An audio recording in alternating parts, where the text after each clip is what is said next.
So with time ticking away, what rabbits does Mr Howard have left to pull out of his hat? And he joins me now in Sydney. Prime Minister, let's get the news poll question out of the road first.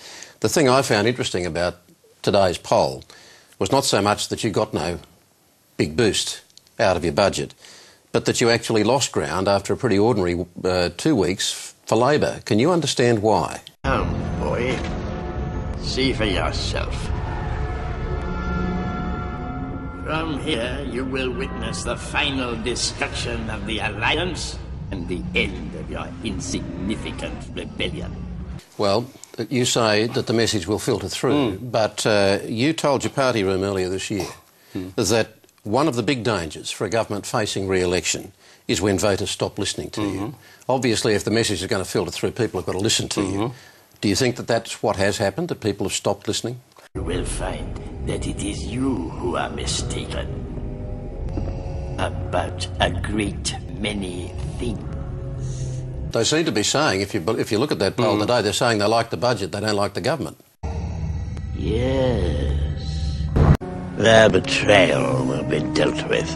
And the implication, if that's happening this time, the implications, of course, if they've stopped listening, is that it almost doesn't matter how scary you try to make the prospects of a Labor government sound, or how much you believe it might be. If the people aren't listening, it becomes very hard to round them up and bring them back to the safety of your bosom, if I could put it like that. Yeah. Is that the danger you referred to in your party room? Perhaps you referred to the imminent attack of your rebel fleet. Yes, I assure you, we are quite safe from your friends here. Now 5 months into this election year, with little more than another 5 months to go, so far, not only have you consistently lagged in the polls, but you've been forced to play catch-up on a number of big policy issues, headline policy issues. How are you going to break out of that syndrome, that sense of being seen to follow Rudd rather than to lead him? Everything that has transpired has done so according to my design. Your friends are walking into a trap. It was I who allowed the Alliance to know the location of the Senate. It is quite safe from your pitiful little band. An entire legion of my best troops awaits them.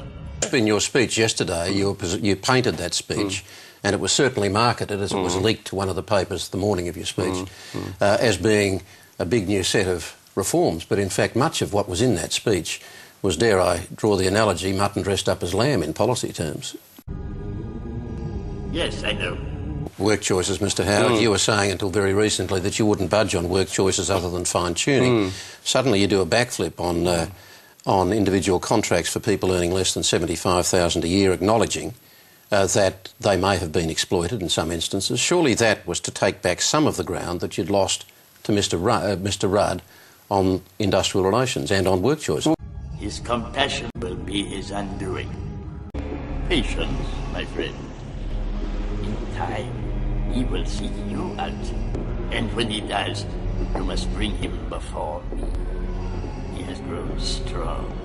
Only together can we turn him to the dark side of the Force. You still haven't explained how you've suddenly come to that view where a month ago you were saying there was no need to change anything one iota. So you've suddenly heard this message in the last month. Good. Good. You want this, don't you? The hate is swelling in you now. Give in to your anger. With each passing moment, you make yourself more my servant. Everything comes to an end though, doesn't it? You will die. Prime Minister, thanks for talking with us. No one's going to argue that point. Young fool. Only now, at the end, do you understand? Remember back to your early teachings. All who gain power are afraid to lose it.